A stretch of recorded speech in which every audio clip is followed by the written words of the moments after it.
What is up, everyone? Welcome back to another video today, and in this video we are doing the 93rd installment of Retro Reviews.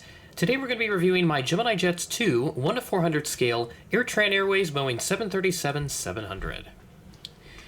This is another Airliners International acquisition and the last of 3 models that I bought from Bakcha Aviation's table. This one, the New York Air MD-80, and the third one is not coming to me right now. Actually, no, it was the Northwest A330, the first Airliners International 2025 model that I reviewed in this series, which was now almost more than 2 months ago now. Been a long while since that one was reviewed.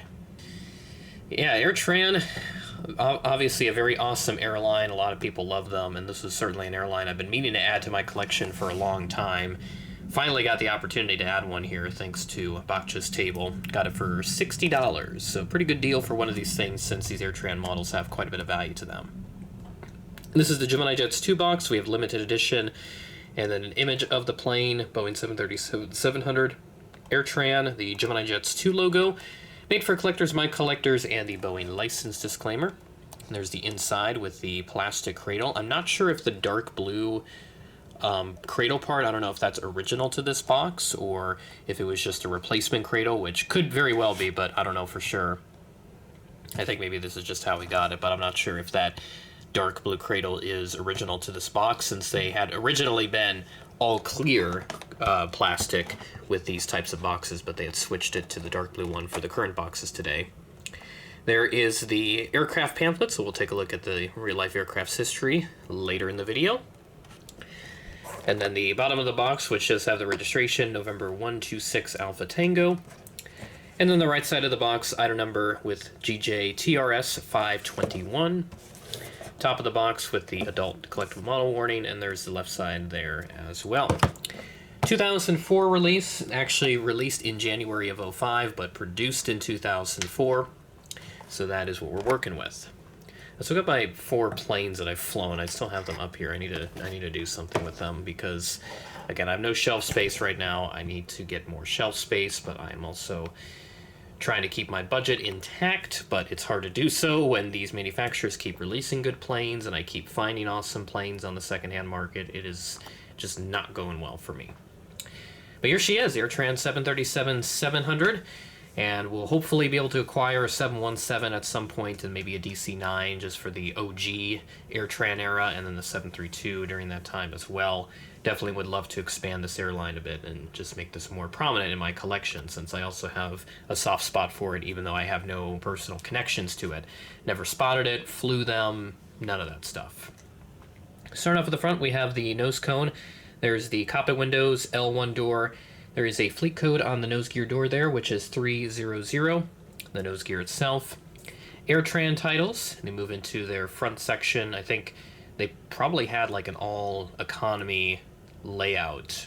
I'm not too sure what their product was like, but there's the front section there, and then the engines, which are blue, with airtran.com printed on there. Probably redirects you to the Southwest website if you try to go to that domain. One overwing exit door right there. And then we move to the rear of the aircraft. So this, I think this is, my second 737-700 without winglets, because I have the New Mexico 1 Southwest release from Gemini with the Desert Gold tail that was made in like 2002 or something. Registration, November 126 Alpha Tango, along with the aircraft type printed below. And you move into that nice color there. I don't know, it's kind of like a dark green in a way, but you have the dark green there. And then with the big A on the tail, looking good. And then move to the other side with some of the luggage doors underneath. One back there as well. And the AirTran tail on that side. Landing gear is just a standard, it's just a metal type that doesn't really roll at all.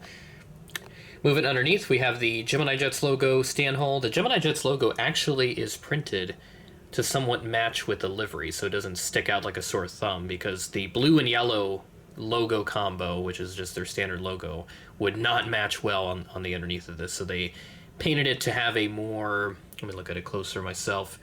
The colors are just more muted in a way. It's like a muted silver-esque look, if that's the proper way to describe it, but I don't know. But interesting detail to note there with the logo. And then the top of the aircraft, you do have the overwing exit markings and all that fun stuff printed on there. And just out of curiosity's sake, actually no, it does not look like... Oh, what? There's like this extra piece. What is this extra piece up here? Is there like a code or something that's sitting on this? Hold on. Okay, I don't know what this was about. I just kind of damaged the box a little bit. But there was something that's covering this up. I'm not sure what that's supposed to be for. I tried peeling it off, but it doesn't look like anything is underneath it. So I'm not sure if that's just a random sticker or whatever that is. I don't know. It's kind of fascinating. But there you go. AirTran 737-700, a very lovely model. And again, hopefully I'll be able to add more to my AirTran fleet in the future. Now let's take a look at the real-life aircraft's history. She first flew on May 24th of 2004, then delivered to AirTran the next month. She went to Southwest before the merger was complete. It finished up in 2014, and she went to Southwest in March of 2012, re-registered to November 7714 Bravo. Then she went to United in October of 2019, keeping the Southwest registration. Now, she was supposed to be re-registered to November 13755, but this registration was never officially worn by the aircraft, nor I don't think United even flew it at all, because while under United ownership, she was stored in Phoenix at the Goodyear Litchfield Airport and then moved to Tupelo, Mississippi in 2023, and that is where the aircraft was scrapped. So I don't know if there was a problem with the aircraft or if it just got to the point where it needed to be scrapped since it had reached the end of its life. So I don't know much about why it went to United and then just stored from there, maybe used as a parts-only aircraft. That's my best guess, just based on what I've seen previously, but it's very fascinating for sure. And that'll do it for this episode of Retro Reviews. With that being said, thanks for watching, and I will catch you in the next video.